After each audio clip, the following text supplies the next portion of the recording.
कैसे हैं आप सब? मैं आशा करता हूं आप सभी हमेशा की तरह बढ़िया होंगे और मजे में होंगे। तो एक बार फिर से मैं गुमनाम सर और आप सभी का बहुत बहुत स्वागत है आपके अपने चैनल गुमनाम केमिस्ट्री शायर में। तो बेटा जैसे कि अपने चैनल पर 50 डेज एक्सप्रेस चल रहा है, छोटा मोटा चैनल है, छोटे मोटे टीचर, लेकिन आप यकीन करना अगर आप ये 50 दिन ओनली रोज 10 मिनट का एक वीडियो देख लेते तो केमिस्ट्री में आप 70 में से 70 नंबर गारंटीड ला सकते हैं। ठीक है, तो देखिए भाई, मैं आज 19 दिसंबर, वीडियो है 9, 11 दिसंबर से अपनी ये प्लेलिस्ट चल रही है और कब तक चलेगी? 30 जनवरी तक चलेगी। रोज केवल एक वीडियो 10 मिनट का, टोटल लाइफ के 50 वीडियो 500 मिनट, और 500 मिनट के अंदर मैं आपको केमिस्ट्री में 70 में 70 नंबर लाने के काबिल बना सकता हूं। ठीक है, तो भाई देखिए 19 दिसंबर वीडियो नंबर 9, चैप्टर चल रहा है विलियन, और आज हम टॉपिक क्या पढ़ने वाले हैं?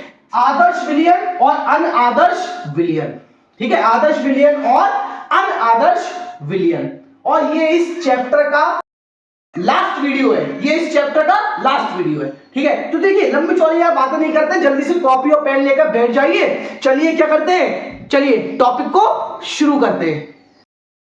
देखिए बेटा, सीखते हैं अपना आज आदर्श विलियन और अनादर्श विलियन के बारे में। देखो अगर वो आदर्श विलियन और अनादर्श विलियन को अलग अलग पूछता है तो भी आप इजीली कर सकते हैं, और इन दोनों के बीच में अगर वो अंतर पूछता है तो भी आप कर सकते हैं कि आदर्श विलियन और अनादर्श विलियन में अंतर लिखो, तो भी आप कर सकते हैं। और अगर वो बोलता है कि आदर्श विलियन बताइए तो आप ये चीज लिखेंगे, अगर अनादर्श विलियन तो ये चीज लिखेंगे। अब मैं आपको बताता हूं आदर्श विलियन होते कैसे, कौन से।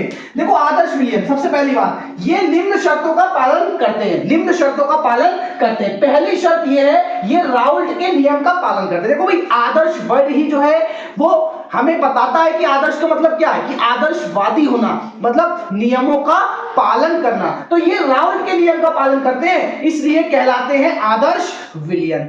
वे सभी विलियन जो राउल्ट के नियम का पालन करते हैं आदर्श विलियन कहलाते हैं। राउल्ट का नियम बेटा ये है, मैंने पीछे आपको पढ़ाया है, PS बराबर P not A x A plus का P नॉट B x।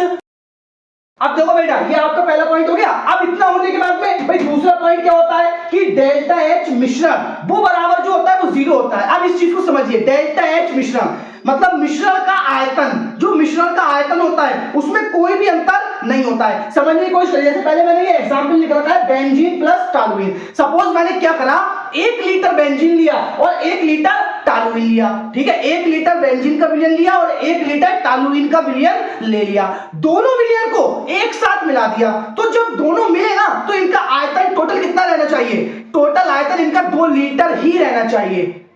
ठीक है, उसमें कोई परिवर्तन नहीं आना चाहिए, ना तो वो आयतन घटेगा ना ही वो आयतन बढ़ेगा।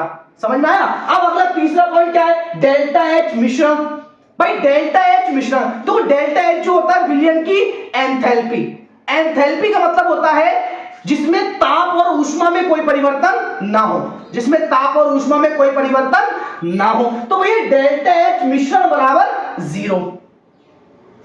ठीक है, अब डेल्टा H मिश्रण बराबर 0। अब यहां पर थोड़ा समझिए चीज को भाई, मतलब जो डेल्टा H है, यानी कि सपोज जैसे फिर से इन्हीं दोनों का एग्जांपल लेते हैं, बेंजीन और टॉलुइन। सपोज मैंने बेंजीन और टॉलुइन को लिया, बेंजीन का टेम्परेचर अलग पे कितना है और टॉलुइन का अलग पे जितना है, दोनों को मिलाने के बाद जो उनका टेम्परेचर या उनकी ऊष्मा है उसमें भी कोई परिवर्तन ना हो, वो जितना पहले था उतना ही रहे, तो इसको बोलते हैं डेल्टा H मिश्रण बराबर 0।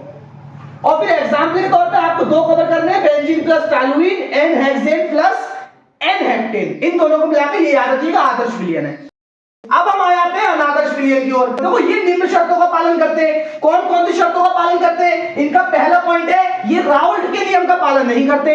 भैया अगर ये आदर्शवादी थे तो ये अनादर्शवादी हो जाएंगे, ये राउल्ट के नियम का पालन नहीं करेंगे। और इनकी डेल्टा H मिश्रण जो है वो बराबर 0 थी, तो इनकी 0 अगर हो गई तो ये आदर्शवादी नहीं बन जाएंगे, तो इनकी क्या होगी, इज नॉट इक्वल टू 0, या तो कम होगी या ज्यादा, लेकिन बराबर ना होगी। इस तरीके से डेल्टा V ऑफिशियल भी क्या होगी, या तो कम होगी या ज्यादा, लेकिन बराबर ना होगी। और एक चौथा पॉइंट इसके लिए और याद रखिएगा, जो PA होता है, देखो इसमें ये चीज जो होती है बराबर होती है, मतलब विलयन का जो दाब होता है PA, जिसे बोलते हैं आंशिक दाब, वो उसकी शुद्ध अवस्था के बाष्प दाब और मोल प्रवाह के बराबर होता है। इस तरीके से दूसरे विलयन का भी बराबर होगा।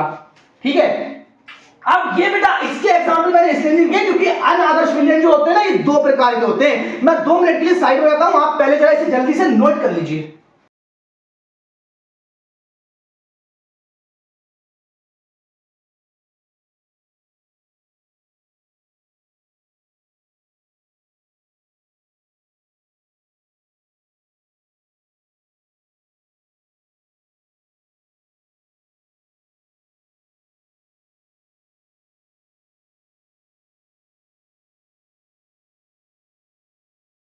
देखिए बेटा अब हम समझते हैं अनादर्श विलयन के प्रकार। और एक बात ध्यान रखना, अनादर्श विलयन के दोनों प्रकारों में भी अंतर पूछ लिया जाता है कि धनात्मक विचलन वाले अनादर्श विलयन तथा ऋणात्मक विचलन वाले अनादर्श विलयन में अंतर लिखे। तो हम यहाँ पर अंतर भी सीखेंगे और इसके प्रकार भी सीखेंगे। देखिए अगर सवाल आता है अनादर्श विलयन कितने प्रकार के होते हैं, तो 2 प्रकार के होते हैं, धनात्मक विचलन वाले और ऋणात्मक विचलन वाले, ये लिखेंगे आप वहां पर, ठीक है। और अगर इन दोनों में अंतर पूछता है तो समझ लीजिए अंतर कैसे लिखा जाता है।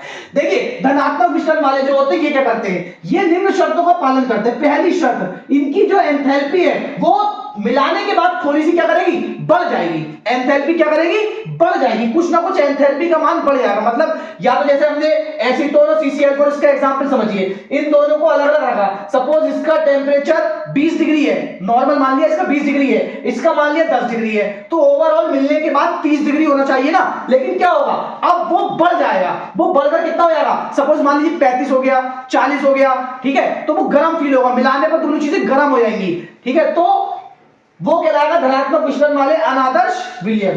अनादर्श विलयन, यहां पर अनादर्श लिख लीजिएगा, ठीक है, अनादर्श विलयन। अब दूसरा पॉइंट, डेल्टा H ऑफ मिश्रण बराबर पॉजिटिव, मतलब कुछ ना कुछ बढ़ जाएगा, पॉजिटिव हो जाएगा। सपोज इसका आयतन 1 लीटर था, इसका 1 लीटर था, दोनों को मिलाया 2 लीटर होना चाहिए था, लेकिन वो 2.25 लीटर हो जाए, वो 2.5 लीटर हो जाए, ठीक है। तो आयतन क्या करेगा, बढ़ जाएगा। इस तरीके तीसरा पॉइंट, जो इनका आंशिक दाब है वो ज्यादा होगा शुद्ध अवस्था के बाष्प दाब और मोल प्रवाह के गुणनफल के। जबकि राउल्ट ने बताया था ये दोनों चीजें कैसी होती है, बराबर होती हैं। फिर उन्होंने बताया कि अगर धनात्मक विचलन वाले अनादर्श विलयन है तो शुद्ध अवस्था आंशिक दाब जो होगा वो शुद्ध अवस्था के बाष्प दाब और मोल प्रवाह के गुणनफल से ज्यादा होता है। ए विलयन के लिए ये लिखा है, बी विलयन के लिए ये लिख लिया, ठीक है। अब देखिए भाई ऋणात्मक विचलन वाले अनादर्श विलयन के बारे में क्या होता है, ये निम्न शर्तों का पालन करते हैं। जो ये करते थे ये उसका उल्टा करते हैं। इनकी डेल्टा H बढ़ती थी, इनका डेल्टा H क्या करेगा, घटेगा। भाई इनकी एंथैल्पी घटेगी, कुछ ना कुछ कम हो जाएगी। इनका डेल्टा H मिश्रण क्या करेगा, डेल्टा B मिश्रण कम हो जाएगा, मतलब आयतन में थोड़ी बहुत कमी आ जाएगी। और इनका जो ये वाला कंडीशन है, तो जो शुद्ध अवस्था का बाष्प दाब और मोल प्रवाह से गुणनफल होगा वो इनके आंशिक दाब से ज्यादा हो जाएगा। एग्जांपल के तौर पे इधर एसीटोन और CCl4, क्लोरोफॉर्म और CCl4, इधर एसीटोन और नाइट्रिक अम्ल HNO3 और क्लोरोफॉर्म और नाइट्रिक अम्ल HNO3, ठीक है। तो ये बेटा आपका मैं 2 मिनट की साइड में, तो आप पहले से नोट करो जरा,